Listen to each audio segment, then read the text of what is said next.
Hi, I'm Reverend Anna Thomas, pastor here at Beverly United Methodist Church. I welcome all the Beverly Church members and all those who are our viewers who are watching us. I'm so glad to be able to do this.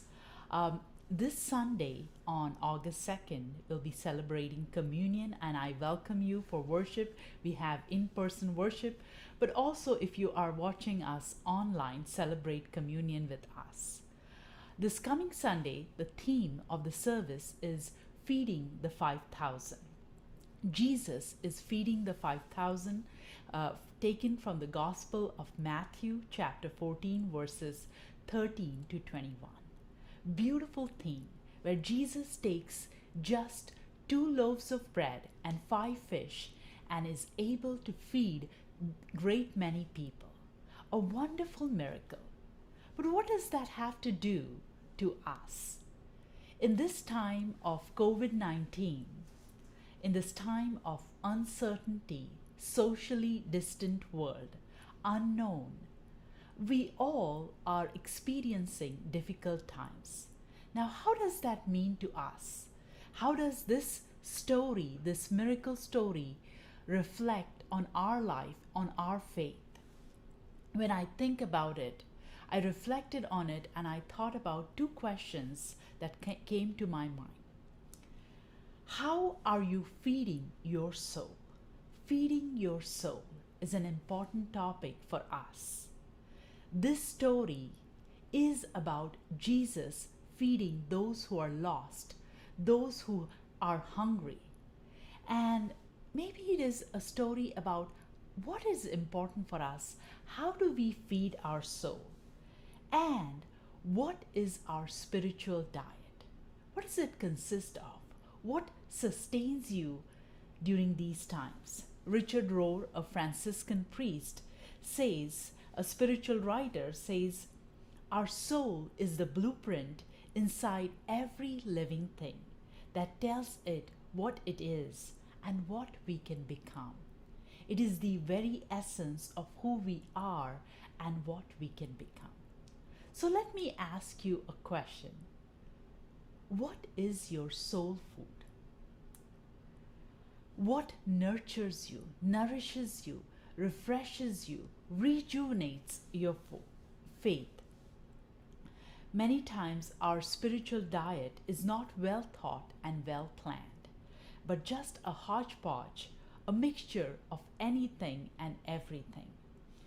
We give more thought for the outside than the inside. We look at how we dress, but we don't look at how we can nurture and create a mature faith. If I ask you, how is your spiritual life? What answer do we have? How much thought do we put and we give to our prayer life, solitude, contemplation, Bible studies with each other? Friends, this is a time of barbecue. Summer is about barbecue. And like me, many of you enjoy barbecue. It is a wonderful time, but when we think about barbecue and we think about how the entire process of barbecuing is about, I have asked barbecue experts, and they have told me that when you take a meat and you slow cook that meat over a low flame for a long period of time, it's just amazing. It's just wonderful. When you eat that flavorful meat, all the juices are sealed inside and it's just beauty. It is wonderful, it's tasty, and it's great. And when I think about life, life is a slow cooked meal. We are so much in this time about fast food, press a button and everything happens right away. We need to develop patience and endurance and understanding. How do we create that space for us? It requires prayerfulness. It requires us to pay careful attention.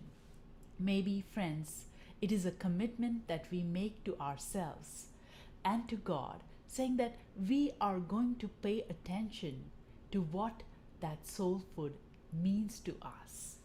Be intentional and open to finding God's grace. My hope for you is that we become intentional and pay careful attention to how God is changing us from inside out. Friends, I invite you once again for August 2nd at Beverly United Methodist Church as we celebrate Holy Communion together and celebrate soul food that enriches and nourishes our soul. Amen.